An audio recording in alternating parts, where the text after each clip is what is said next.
स्मृति रे जतीन्द्र आज भी मन पड़ुछि से अतीतर कथा। तुम बिना खाँ खाँ लगुच ए गाँटा मर्त्य मंडले देह बही देवता होइले मरई पृथ्वी पृष्ठरे मृत्यु अनिवार्य। तांकर सुकर्म तांको मनीषक हृदय रे जीवित करी रखे। जीवन जेतबळे मूल्यबोध भित्तिक हुए मनीष सेतबळे समाज वृत्ति आड़क अग्रसर हुए। गुआमाଳ अंचलर कला संस्कृति शिक्षा गमनागमन जनजीवन और भित्तिभूमिर विकास सहित सर्वदा निजको नियोजित करिथिबा महांती परिवार मध्यरु जतीन्द्र नाथ महांती होउछन्ति अन्यतम सारथी। तांको भଳି जणे राजनीतिक प्रतिभाधारी व्यक्ति माने युगभूमिर वार्ता बहन करिबारे सक्षम होइथांती। झारपटा अंचल रे से थिले जणे राजनेता सरल हृदय परोपकारी दरदी मनुष्यटिए लोकंक सहित सर्वदा निजको नियोजित करिथांती। तांको भଳି जणे एकाधारे राजनीतिक मिष्टभाषी परोपकारी प्रतिभाधारी व्यक्ति माने युगभूमिर वार्ता बहन करिबारे सक्षम होइथांती। अवसरप्राप्त अध्यापक हृदानंद पाणिग्राही तांको स्मृतिचारण सभारे तांको सभा भाषण रे उपस्थित थिबा अतिथिंक आखि लोतकपूर्ण हो जाइथाय। ए अवसर में तिहिरी ब्लॉक गुआमाଳ पंचायत झारपटा बासभवन में स्वर्गत जतीन्द्रनाथ एकादश क्रिया श्रद्धांजलि सभा शिक्षक मर्म दास पढ़ायित अनुष्ठित हो जाइछि। कांग्रेस नेता सत्यानंद राउत जतीन्द्रनाथ महांती फटो चित्र को श्रद्धांजलि अर्पण करथिले। मरिकले स्पंदन रहे नाई परिचय रहे से परिचय छाड़ी जाइछि। यथार्थरे से होउछन्ति झारपटा ग्रामर पथ प्रदर्शक। तांको राजनीति जीवन में शिक्षा गमनागमन और क्रीड़ा क्षेत्र में सर्वदा निजको नियोजित करिथांती। गमनागमन और क्रीड़ा क्षेत्र में सर्वदा निजको नियोजित करिथांती बोली संभाषण रखिथिले। पूर्वतन गुआमाଳ समिति सभ्य भरत चंद्र साहू तांको वक्तव्य में जतीन्द्रनाथ महांती लोक रामभाई बोली पूरा अंचल जानती। तांको राजनीति जीवन में बिना स्वार्थरे से निस्वार्थपर सेवा करिथांती बोली स्मृतिचारण सभारे बखाणीथिले। तांको एकादश क्रिया शह शह संख्यक राजनीतिक शिक्षक अध्यापक डॉक्टर समाजसेवी कवि कवयित्री उपस्थित रही स्मृतिचारण सभारे स्मृतिचारण करथिले। बिरंची नारायण माधवा अर्जुन कॉलेजर अवसरप्राप्त अध्यक्ष कमलाकांत स्वाई श्रद्धांजलि सहित सत्य अनिर्वाच्य किंतु तांकर कर्म समाजसेवा तांको जनमानस रे जीवित करी रखे। जतीन्द्र को गुआमाଳ सहित तिहिरी ब्लॉकर 13 गोटी पंचायत प्रत्येक व्यक्ति रामभाई को झुरुछंती।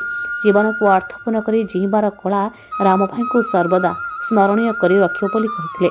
पुआ सौम्या झियो डली लिली एवं अली पुआ मानस बसंत कुटुलु बहुमणि दीपा लिपा सिप्रा सहित परिवार समस्त सदस्य एक संपर्क एकादश क्रिया उपस्थित थे। तांको एकादश भोजी बंधुबांधव ग्रामवासी समेत शह शह संख्यक निमंत्रित अतिथि भोरी भोजन करते।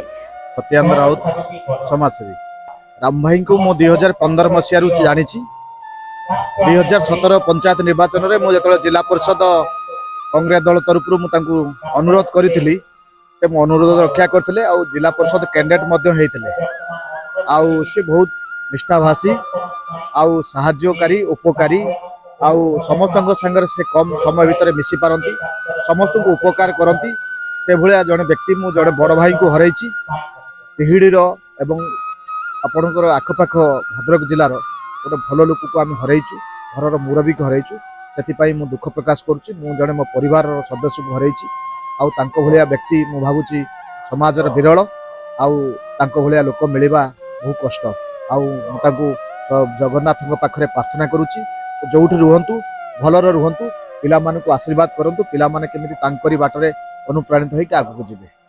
समस्त मोर नमस्कार अतिथि गण को दादा को हरे आमे बहुत मर्माहत। दादा मते 97 मसीह रे बहु करी आनथिले मु हेली घरर बड़ बहु आज से आम सांगरे नहांती से मु बहुत दुखित।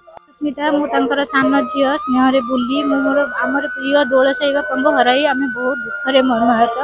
किंतु मोर अनुभूति एते कि मु तांको शेष दर्शन करि पाली नाही। मु दिल्ली रे थिली किंतु मु निजको तांको एकादश क्रिया रे शामिल हेई मु निजको गर्व अनुभव करूछि। तांकर त स्थान केही नै परिबे नै। सी आम समस्तकर प्रिय दोल साई बापा थिले। मु भगवान के पाखरे प्रार्थना करूछि तांकर आत्मा को सद्गति हेउ एवं से शांति रहंते सदा सर्वदा हमको आशीर्वाद दियन। मो ना है संजय कुमार मल्लिक मो डाक ना है बाबू मु तांकर होची बड़ जुए। मु सेतबे जानि नथिली जे मो बापा एक्सपायर्ड हो गले कि हेले किंतु मु जो चाकरी करथली सेठू मु जानिली परे तापर मते बहुत अफसोस रहिला जे मो बापा चली गले जे मो ससुर जे अछंती चली गले से गोटे गोटे अलग टाइप रे थिले मो ससुर जे गोटे अलग टाइप रे थिले जेतु मु बहुत से भल कथा कहते केमी मनुष्य हम केमी कौन हम तो आज जो जो पोजिशन अच्छा ये समस्ते तो भलरे मु रही किसी असुविधा ना एवं आउ गोटे कथा कहबार अच्छे जे बड़ झी जे डली जे मो स्त्री जे सी भी बहुत भल ये होती मो पु सरस्वती मल्लिक ओंकार आशीर्वाद भी देइछन्ति।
ଭଦ୍ରକ ଜିଲ୍ଲାରୁ ଶୁଭ୍ରଜିତ ପାଲଙ୍କ ରିପୋର୍ଟ ଓଡ଼ିଶା 24 ଖବର।